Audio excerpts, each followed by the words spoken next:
monsieur, bonsoir. Bienvenue à cette nouvelle édition d'Information. Le porte-parole du gouvernement s'est prononcé ce mercredi en marge du compte-rendu du Conseil des ministres sur les déclarations de Lionel Zinsou à propos des performances économiques du Bénin et sur le parrainage pour l'élection présidentielle de 2021. Vous suivrez son extrait dans quelques instants. L'État dédommage les propriétaires terriens expropriés dans le cadre du projet de logements sociaux à Ouedo. Ils ont reçu des chèques lors d'une cérémonie tenue ce mercredi. Et puis, disparition de certains trophées de l'équipe nationale de football. L'Égypte ouvre une enquête pour connaître les motifs et les auteurs de cet acte.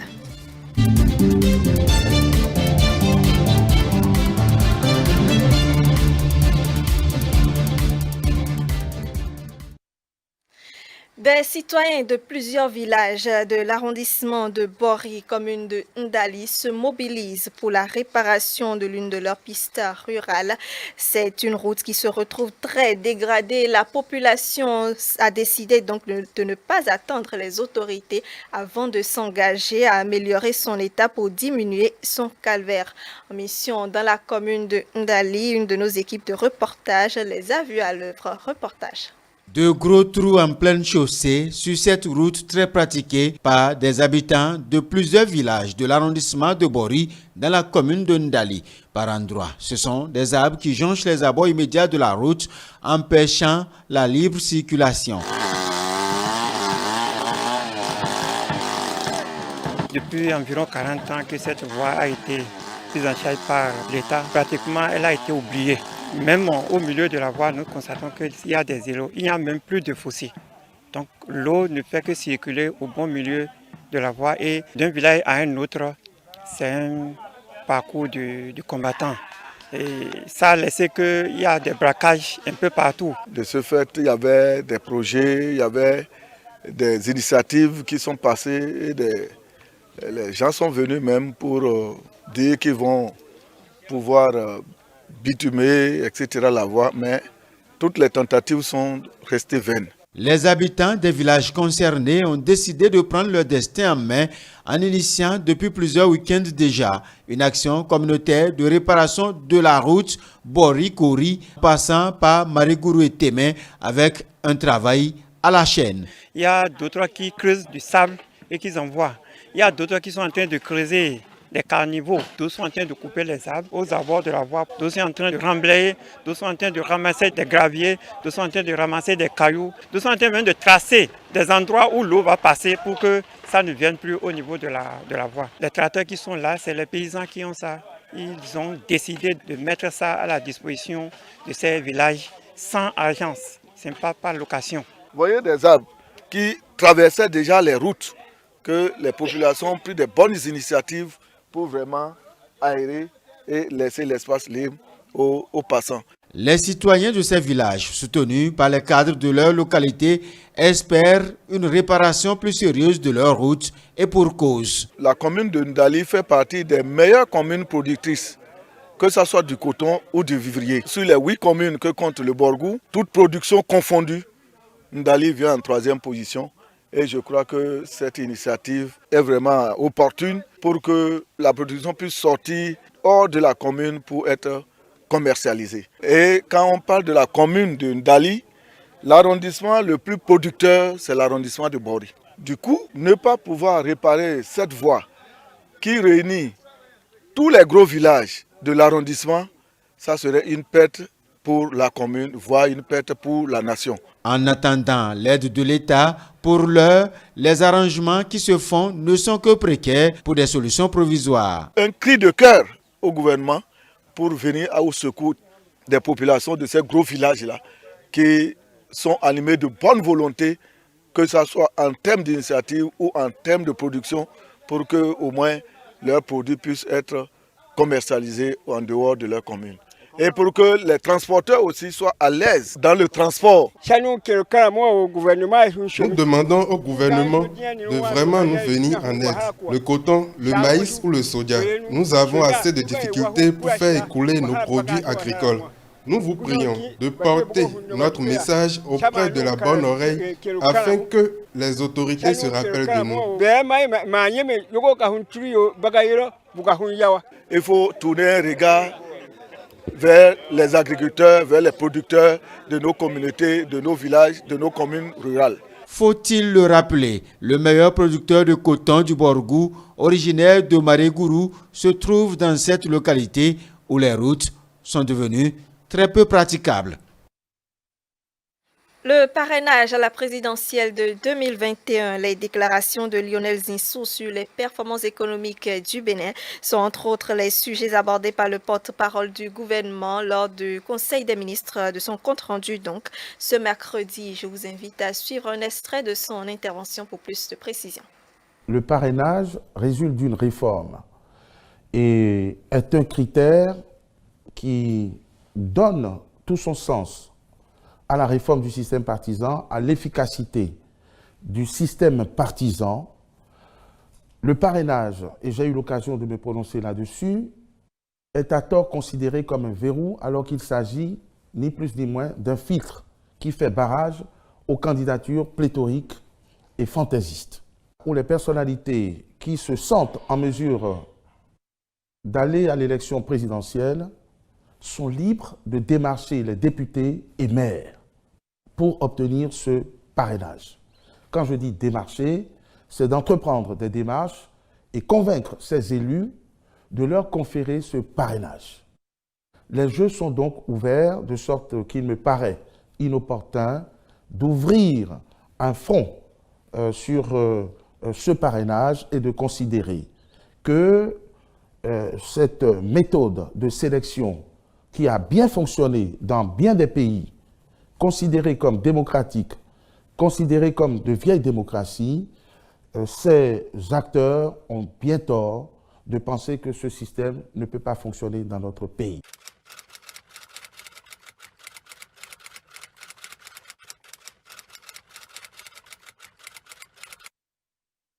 On ne peut que prendre acte des propos élogieux, quoique objectifs, tenu par l'ancien Premier ministre de notre pays, et constater que c'est la preuve supplémentaire de ce que les performances du gouvernement du Bénin, avec à sa tête le président Patrice Talon, accomplit et offre à notre pays. Il serait souhaité que tous les acteurs, politiques ou non, reconnaissent ces performances qui sont visibles, qui sont concrètes et qui n'appellent aucun commentaire dans aucun autre sens contraire.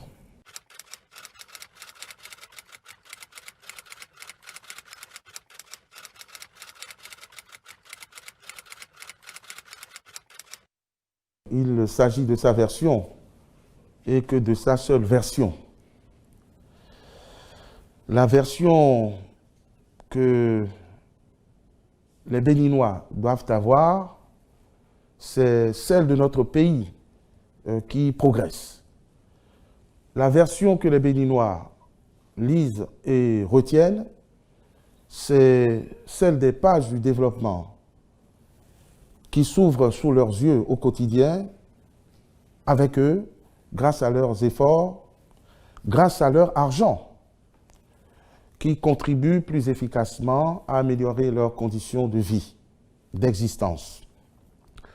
La version dont les Béninois veulent se réjouir, c'est que leur argent est utilement investi, bien investi pour le développement de notre pays, et que toute personne qui tenterait ou qui oserait détourner cet argent à des fins personnelles, s'en approprier, répond de ses forfaits devant la justice de notre pays. Le gouvernement béninois octroie une aide de 650 millions à l'Assemblée nationale, un montant qui va lui permettre de lutter efficacement contre la pandémie du Covid-19, un geste très apprécié par les députés et qui viendra les soulager vu que la situation est imprévue et n'était pas prise en compte dans le budget exercice 2020. Les précisions dans ce commentaire. 650 millions de francs CFA, c'est le montant alloué au Parlement par le gouvernement pour permettre à l'institution de faire face en 2021 à certaines charges dont celles liées à la lutte contre la pandémie du Covid-19. Les députés à l'Assemblée nationale reconnaissent que le phénomène Covid-19 a été géré au cours de cette année avec contrainte, car il s'agit d'une situation imprévue pour laquelle rien n'avait été prévu dans le budget exercice 2020. C'est ainsi qu'ils saluent les efforts de l'exécutif tout en faisant des plaidoyers, lesquels portent sur la négociation d'un appui financier, non seulement dans le cadre de la riposte contre le coronavirus, mais aussi dans la prise en compte des charges financières induites par la mise en œuvre du nouveau règlement intérieur du Parlement. Cette allocation budgétaire devra permettre au Parlement de poursuivre et de renforcer ses mesures à l'interne contre la pandémie. Des actions connexes sont également prévues, notamment la distribution de masques à tous les députés ainsi qu'au personnel civil et militaire, la prise de température de chaque usager au sein de l'institution et la désinfection régulière des coins et recoins du palais des gouverneurs. Les propriétaires des domaines expropriés par l'État dans le cadre du projet de logements sociaux à Wedo à Bomekalavi sont désormais dédommagés. La cérémonie de remise de chèques présidée par Jean-Claude Kodia, préfet de l'Atlantique, s'est déroulée ce mercredi. Reportage.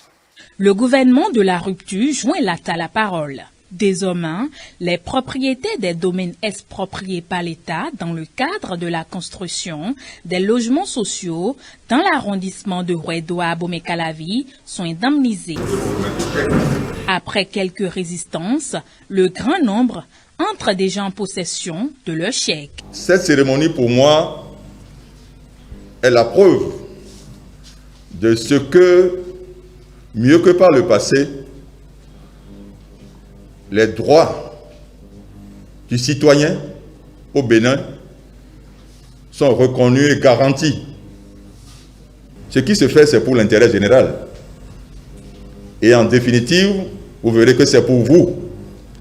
Parce que lorsque ces projets seront réalisés, c'est pour impacter socialement et économiquement ces localités-là.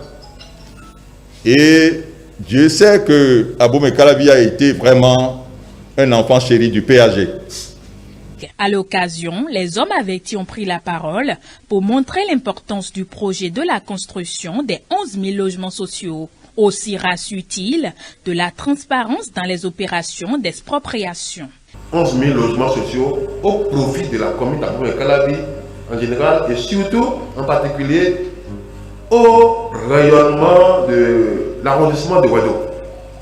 C'est un projet qui améliorera certainement le potentiel économique de la zone. C'est en cela que nous appelons tout le monde à donner le meilleur de lui-même, à consentir à ce développement pour que ce projet connaisse un bon déroulement pour le bonheur de nous tous. Aujourd'hui, c'est la première série de remise des chèques, cérémonie officielle.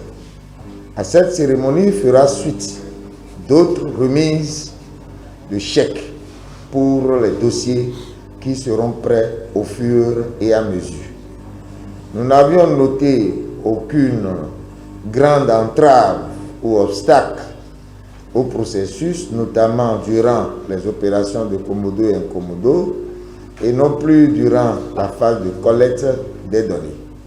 À cette phase d'aujourd'hui suivra celle de la signature des PV par les personnes restantes ayant déposé leur dossier. Et au fur et à mesure, elles seront appelées à toucher le chèque directement tirable.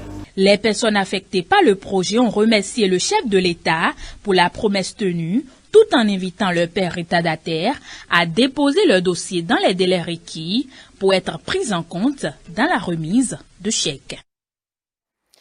Atelier de haut niveau sur la promotion et la protection des droits de l'enfant en République du Bénin.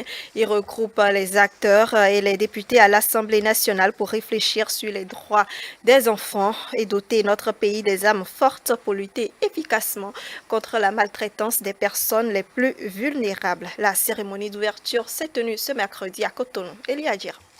Honorables à l'Assemblée nationale, cadres à divers niveaux impliqués dans la protection des droits des enfants sont tous conviés à cet atelier de haut niveau pour faire la radioscopie de la sécurité des enfants au Bénin, un état des lieux des instruments juridiques, puis attirer l'attention des décideurs sur la situation de la maltraitance des enfants au Bénin. La protection de l'enfant relève de la responsabilité de tous les acteurs. La politique nationale de protection de l'enfant, à travers sa vision, nous invite à créer les conditions favorables à notre propre développement en assurant un environnement de protection à tout enfant dans toutes les sphères de la vie socio-éducative, socio-économique et institutionnelle du pays.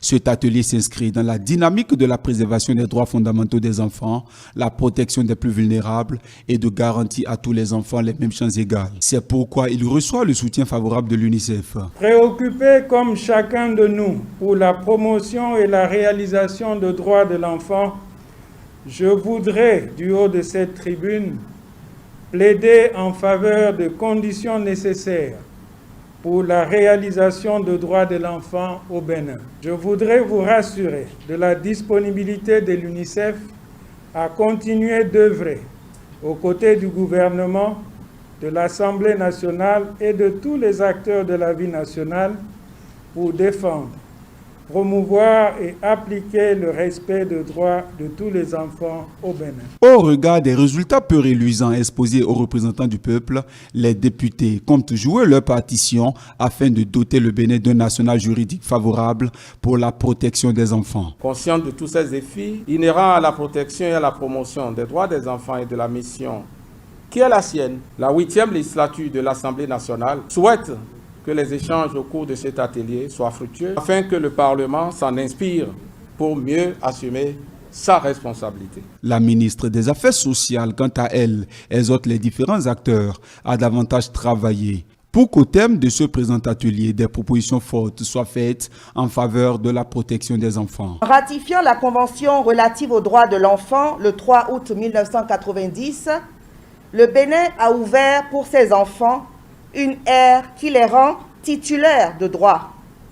L'État béninois s'est ainsi engagé à mettre en place toutes les mesures juridiques et administratives nécessaires pour la réalisation de ces droits. La quête de la construction d'un Bénin protecteur de l'enfant nous invite donc à faire face à ces défis. Sur ce, je voudrais déclarer ouvert le séminaire de haut niveau sur la protection de l'enfant au Bénin. Démarré ce mercredi 9 septembre, cet atelier prendra fin le 11 septembre 2020.